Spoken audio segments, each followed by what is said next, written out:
All India PMT 2015 power का question. A particle of the mass m is driven by a machine that delivers a constant power k watts. एक machine constant power supply कर रही है। If the particle start from rest, the force on the particle at time t। देखो यार, ये जो question है इसको कैसे हमको प्रोसीड करना है। मुझे क्या पूछा गया है इसमें, फोर्स कितना लगेगा। अब अगर मेरे को इसमें फोर्स पूछा गया है तो फोर्स का जो फॉर्मूला होता है वो क्या होता है, ma होता है। तो अगर मेरे को फोर्स कैलकुलेट करना है तो मुझे एक्सेलरेशन कैलकुलेट करना होगा सबसे पहले। ओके, अच्छा, अब एक्सेलरेशन कहां से आएगा। पावर का जो फॉर्मूला है, पावर का फॉर्मूला होता है फोर्स इंटू वेलोसिटी। अब फोर्स इज इक्वल टू कितना होता है, मास इंटू एक्सेलरेशन इंटू वेलोसिटी। अब यार एक्सेलरेशन तक पहुंचने के लिए मेरे देखो ऑप्शन जो है वो किसकी टर्म्स में, टाइम की टर्म्स में। अगर एक्सेलरेशन तक मेरे को पहुंचना है तो मतलब मुझे एक्सेलरेशन चाहिए होगा इन टर्म्स ऑफ टी। तो उसके लिए पहले मेरे को कैलकुलेट करना पड़ेगा वेलोसिटी। तो देखो यार, पूरी स्टोरी क्या है, पहले मुझे फोर्स कैलकुलेट करना है, इसके लिए एक्सेलरेशन कैलकुलेट करना है, इसके लिए मुझे वेलोसिटी कैलकुलेट करनी है इन टर्म्स ऑफ टी। तो आइए देखते हैं, यहां से बढ़ते हैं।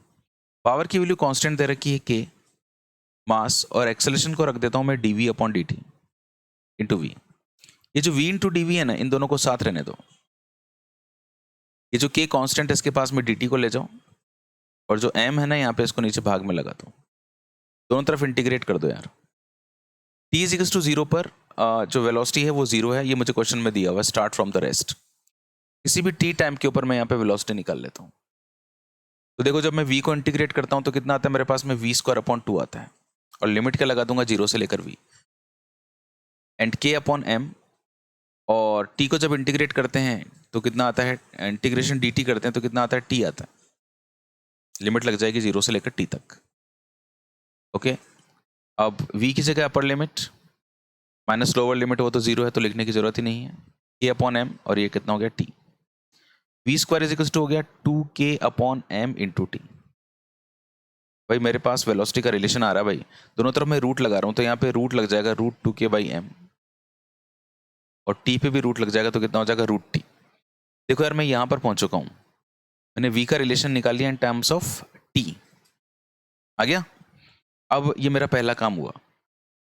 मेरा दूसरा काम है एक्सेलरेशन निकालना, और मैं जानता हूँ कि एक्सेलरेशन बराबर क्या होता है, dv अपॉन dt होता है। d by D T of v, जो v है इसकी वैल्यू रखी मैंने √2k/m,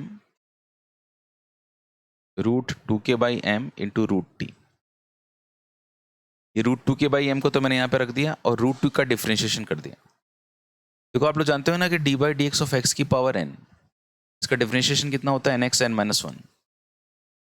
d by D x of √x का भी करना हो, √x का डिफरेंशिएशन, तो √x का क्या मतलब होता है, x की पावर हाफ।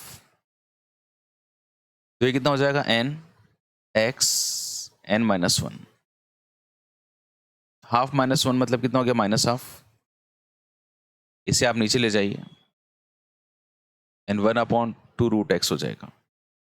ओके, तो √x का डिफरेंशिएशन 1/2 √x होता है। ये जनरली सभी स्टूडेंट्स इसको ध्यान में रखते हैं, इससे टाइम बहुत बचता है। तो √t का डिफरेंशिएशन कितना हो जाएगा, 1/2 √t हो जाएगा। ये मेरे पास एक्सेलरेशन आ गया।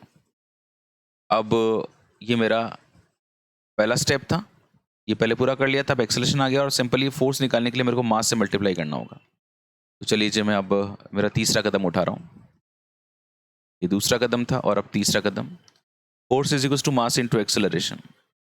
एक्सेलरेशन की वैल्यू है देखो √2k/m 1/2 √t। अब देखो यार, थोड़ा सा रीअरेंजमेंट करते हैं।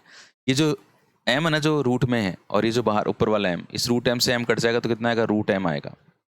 ये जो √2 है ना, ये ऊपर वाला, और ये जो 2 है, √2 से इस 2 को काट दो तो 1/√2 आएगा। रूट के यहाँ पे ऊपर है ही है, ये मास वाली टर्म आ गई, 2 की टर्म हो गई इधर, एंड जो 1/√t इसको ऊपर लेके जाऊंगा तो t की पावर -1/2 हो जाएगा। यार ये तीनों चीजें रूट में अलग अलग अच्छी नहीं लग रही, इनको साथ लिख देते हैं, √m/2 और t की पावर कितना हो गया, -1/2।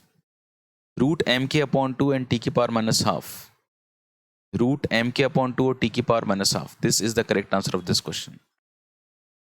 ओके, अरुण प्रकाश की गॉड की दुनिया में आप, और यहाँ पर आप धीरे धीरे फिजिक्स सीखते जा रहे हैं।